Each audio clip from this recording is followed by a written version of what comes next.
Magandang oras mga kababayan, mga ka-Golden Boy, kumusta ang lahat? Ang ating episode ngayon ay tungkol sa nangyayari kahapon na grabe. Away na talaga sa Senado, sigawan na.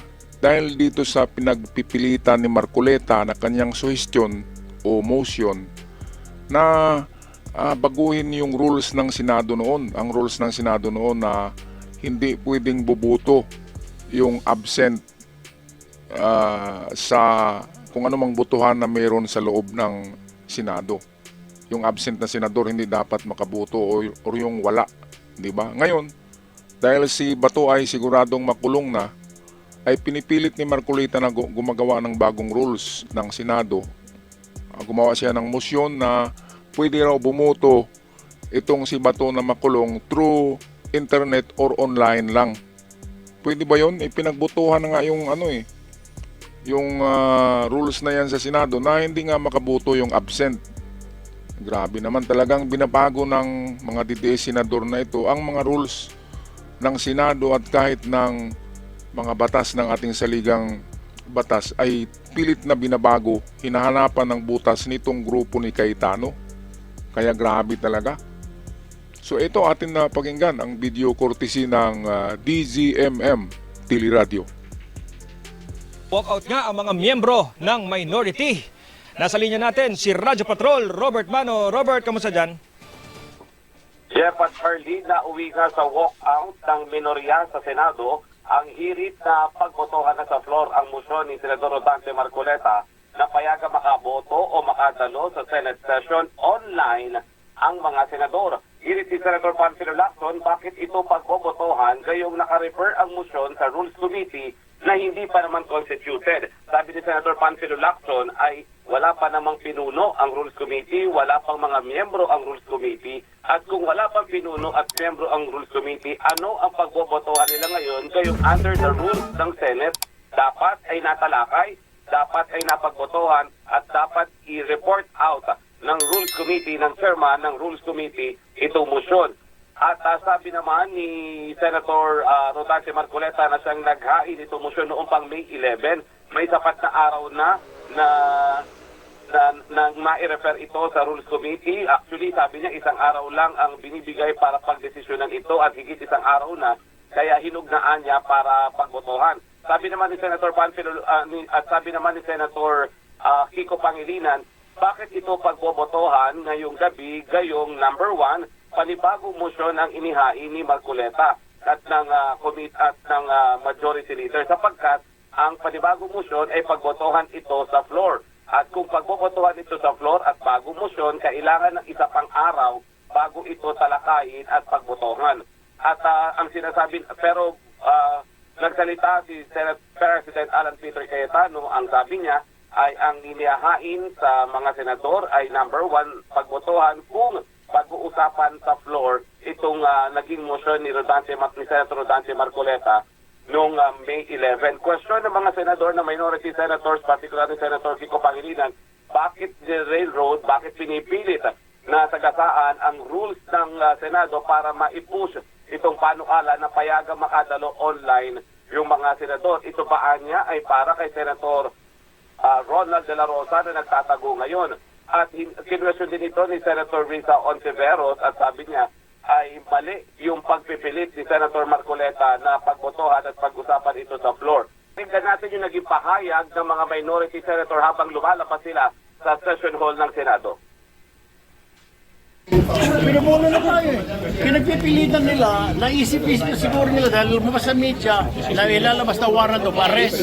O, para makaboto yung mga yun na makukulong, kung sino man yun, para makaboto sila, nakakulong man sila. Alright, so talagang garapalan itong ginawa ni Marcoleta na suhestyon o ginawang motion na baguhin yung rules sa Senado na hindi makaboto sa anumang botohan ang isang absent na senador, isang absent sa sesyon. Kaya bakit pinagpilitan talaga nila na kaya nauwi tuloy sa sigawan eh. Halos sumabog yung litid ni Pangilinan sa kasisigaw. Ganon din si Irwin, talagang high blood na. Si Lito Lapid parang balimbing lang, matulis sa bawat dulo, parang tae ng daga eh. Kaya ito nga yung, bakit mo babaguhin yung rules ng Senado na yung rules na yun ay pinagtibay yun ang nakaraang mga senador na nakaupo na gumawa ng rules na yan. Nakikita na yan na dapat talaga ang absent ay hindi makaboto dahil absent ka nga eh. Dahil dito, nakikita nila ng DDS senator na ito na si Bato ay talagang makukulong. At mayroon pang isang makukulong, si Jinggoy Estrada, kasi akseptado na ni Jinggoy. Kaya totoo talaga yung sa flood control, yung mga tinuturo. Bakit makulong si Jinggoy? Dahil totoo. Ngayon, yung si Chis Escudero ay parang neutral lang si Chis Escudero at mukhang mukhang may usapan yata. Tahimik na tahimik si Chis Escudero eh. Kaya walang kaso si Chis Escudero ngayon. Ngayon itong nakakabwisit talaga, itong nangyari kahapon, meron pang pinakita na si Amy Babalina Marcos. Pinakita na video na grabe ka fake news. Paninira sa kampo ng minority, kampo ni na itong nina Pangilinan, nina Erwin Tulfo. Talagang sinisiraan nila bago buksan yung sesyon ay nagpakita muna si Amy Marcos ng isang video na nakakagalit. Kawang-gawa lang talaga.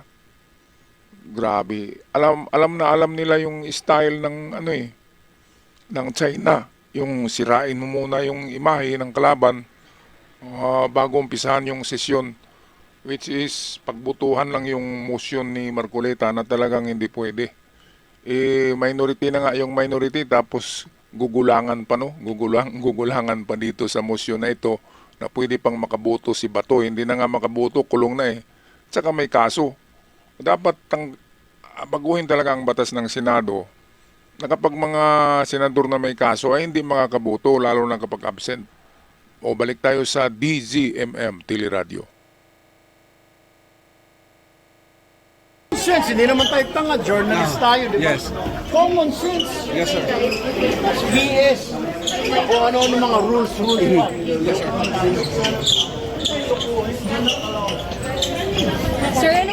Sir, paano po yun? Paano yun, sir? Paano yun, sir? Ano hindi na magkaroon ng boto?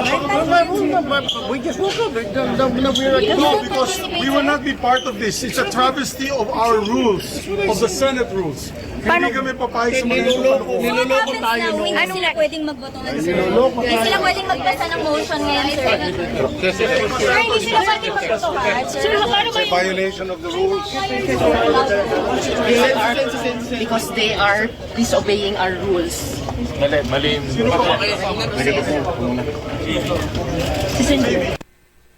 Dahil sa pag-uwakas na ito, Jeff at Marlene, ay nawalan ng quorum itong sesyon ngayong hapon. Kaya ang minority leader na naiwan sa plenaryo ay nagmotion na i-adjourn ng sesyon dahil sa kawalan ng quorum. Kinwestiyon pa ito ni Senator Rodante Marcoleta, pero ang sabi nga ni Senator Tito Soto na sa nagmotion ng adjournment, mas mataas under the Senate rules, mas binibigyan ng bigat ang paghingi ng adjournment lalo't kung wala ng quorum. Dahil wala ng quorum ay nagdesisyon ang liderato si Senate President Alan Peter Cayetano na i-adjourn na lamang yung sesyon na hindi natutugunan ito kanilang ipinipilit na dagdag sa rules ng Senado at magbabalik na lamang yung kanilang sesyon pagdating sa Lunes alas 5 na ng hapon. Yan ang balitang kumpirmado. Sigurado, ito ang Radyo Patrol, Robert Mano, DZMM. So Robert, ibig sabihin, anong susunod? Sa Lunes na ulit pag-uusapan o kailangan magbati-bati ba muna sila for someone na hindi familiar sa sistema ng Senate? Panibagong istorya yan, panibagong strategy yan na magkabilang panig ng minority and majority kung paano nila pag-uusapan o ilalatag itong motion na ito ni Senator Rodante Marcoleta na payagan ang mga senador kahit hindi physically present ay makadalo at makaboto pa rin sa mga ganap dito sa Senado, Jeff. Okay, so waste of time na naman mga kababayan. Bawat sesyon sa Senado ay binabayaran yan ng taxes ng taong bayan. Tayo ang nagbabayad niyan. sa kanilang mga ano diyan. Sa kanilang mga sahod. Oras-oras kapag may session diyan, malaki ang sweldo or honorarium sa mga senador. Kahit may sweldo na, may honorarium pa. Kaya ito merong bagong strategy na gagawin sa Lunes para na naman sa awayan diyan. Nagkagira na nga sa ibang bansa, sa atin pinag-usapan, away pa rin. Dahil sa mga ambisyon. Ngayon nakikita ko dito mga kababayan, mga ka-Golden Boy, bakit ganito na lamang na parang kumakagat na si Marcoleta? Kailangan may panalo nila itong motion na ito dahil pagdating sa butuhan ay majority sila. Makabuto yung nakulong, payagang makabuto yung absent, through online lamang. Grabe naman, nakulong na nga tapos bubuto pa. May kasalanan Kriminal na nga na senador, makabuto pa. Pwede ba yun? Dapat baguhin talaga yung batas sa Senado, yung protocol na ganyan, na hindi makabuto yung absent. Kaya ganito na lamang ang pagano ng mga DDS senator, itong pagbago ng mga rules at mga protokolo sa Senado dahil nga 3 yata o 2 ang makukulong sa kanilang grupo sa senator. Yan yung si Jinggoy, Marcoleta at meron pang isa. Parang si Jesus Isilaing yata. Si Joel Villanueva, Joel Isilaing, GIL. Parang isusunod na yun Nakakasuhan ng plunder. Kaya siyempre gagawin nila ang lahat by hook or by crook. Kahit itong batas na ito napaka-importante itong mabago nila itong protocol na ito na pwedeng makabuto yung nakulong. Kapag ganyan, panalo pa rin sila sa butuhan, pwedeng ma-absuelto sa mga kaso itong mga senador kapag diyan lang sa sa Senate Court gagawin ang paghusga or pagtrial sa mga senador na yan. Kaya malaking advantage para sa mga senador kung makaboto pa si Bato de la Rosa. Kaya nga tinatago talaga nila si Bato de la Rosa Pinagtatago nila ng husto para hindi madala sa dahig. Kapag nandun na sa dahig, hindi na yan talaga makakaboto kahit na conference call o kung ano-ano man. Hindi na kasi napaka-stricto ng dahig.